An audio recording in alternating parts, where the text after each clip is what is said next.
Magkahiwalay na disgrasya sa Nueva Vizcaya at Nueva Ecija. Patay ang isang rider nang masagi ng hindi pa natutukoy na sasakyan bago po masagasaan ang isang truck. Sugatan naman ang 5 sa pagsalpok ng closed van sa mga nakaparadang tricycle. Nakatutok si CJ Turida ng GMA Regional TV. Noong unay, dire-diretso lang ang takbo ng closed van na ito pasado alas 3 ng hapon sa daang Maharlika Highway sa Gapan, Nueva Ecija.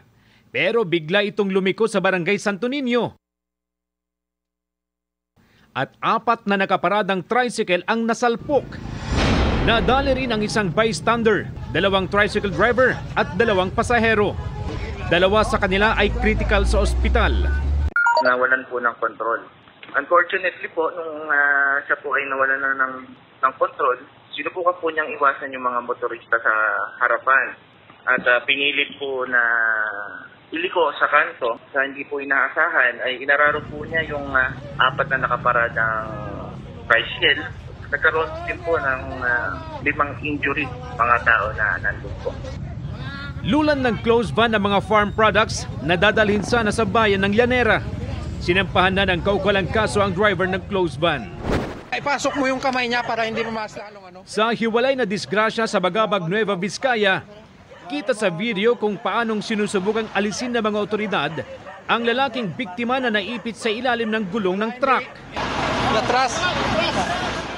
Ayon sa PNP, binabagtas ng biktima ang bahagi ng Purok 2 sa Barangay Villaros noong linggo ng gabi nang bigla umanong may mag-overtake sa kanya kaya nasagi ang sinasakyang motorsiklo. Natumba at tumilapon ng rider. Di na rin nakaiwas ang kasunod na truck na naglalaman ng tone-toneladang semento kaya siya nagulungan.